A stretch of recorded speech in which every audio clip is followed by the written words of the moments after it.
Hello student, in this video we will implement the intent. So we already know the intent is of two types, one is implicit and second one explicit. So in this video we will implement the explicit intent. For implement the explicit intent we have used two activity, that is the main activity where we have used a text view and a button. So the value of the text view is that this is the first activity, and the value of the text of button is the go to the second activity. So when user will click on go to the second activity or button, the second activity will be start, and again in the second activity there is a text view as well as a button.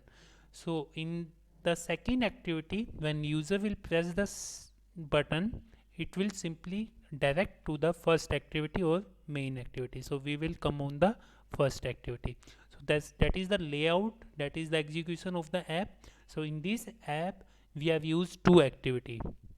So the coding of main activity, we have used text view and a button. So we have used the linear layout. In that we have the text view, the value of the text is the this is the first activity, width height are the wrap content, the value of the value in the content in the button attribute first is the id, width height, that is the wrap content, text value is the go to the second activity, and according to the button, when user click on this button, we have defined the method, that is method name is the button click.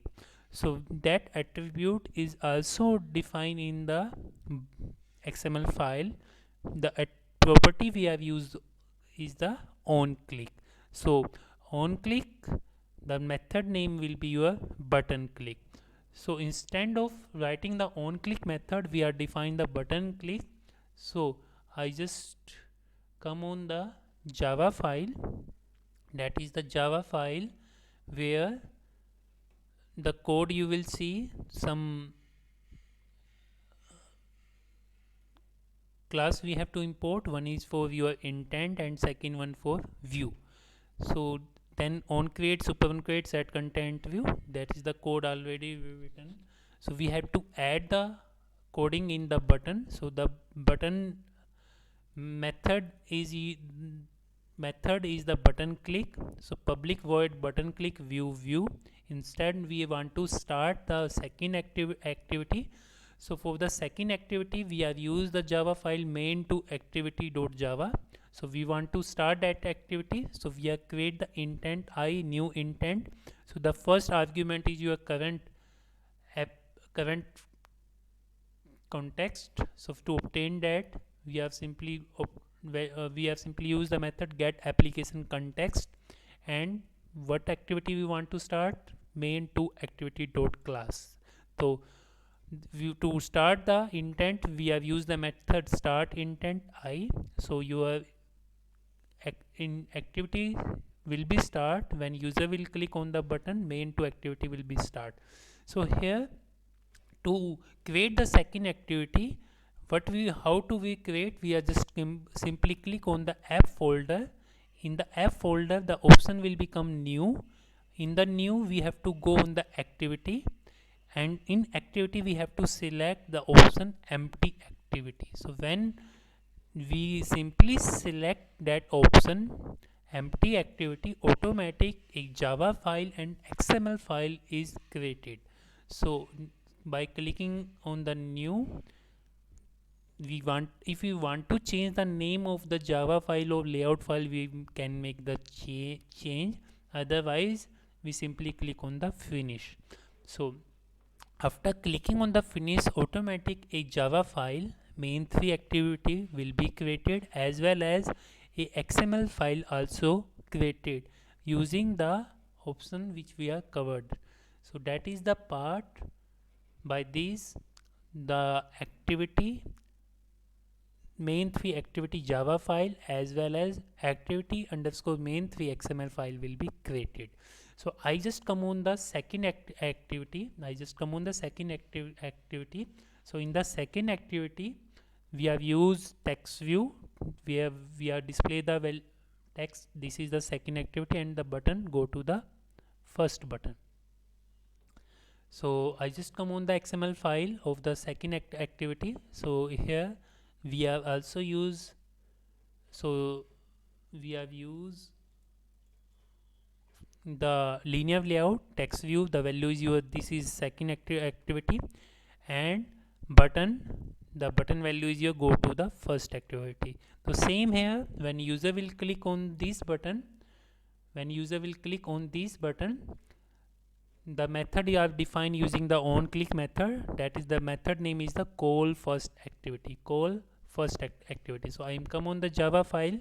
So that is the same code, almost same code, only what are the changes, the XML file will be automatic changes activity underscore main 2. So we have to define call first activity, call first activity, that is the name we have given, call first activity. So call first activity, we want to go on the first activity, main activity and main activity. So intent, name are used I2 new intent. So first argument is the get application context, and then the name of our Java file is the main activity.java. So main activity.class is the second argument. To start that activity, we have just give the method start activity, and we want to start I2. So when user is clicking on the go to the first activity, so the user will become on the main activity. And last change we have to, that is the output when we are click on the button. So last change we have to do in the manifest file, last change we have to do in the manifest file. So what we have to do, we have simply copy the intent filter and paste in the second activity. So when we are creating the any activity, correspondence a line will be automatic add in the manifest file. So in the intent filter, we have give two value, one is the action, second one is the category. So the value of the category is changed to the launcher to the default, and the action name will be your, that is the package name, package name. So package name is consist with your domain name in reverse, then your app name, then that is the name of your second activity, that is the main 2 activity. So that value is giving in the action, and the category is your default. So we have to add the intent filter in the activity. So that is the last change we have to do. So after that, the output is, the intent is simply work that. So I think that is clear to you. So that is the output which I have already covered. So according to, we can go on the first activity, we have to go on according to the activity I have simply transferred.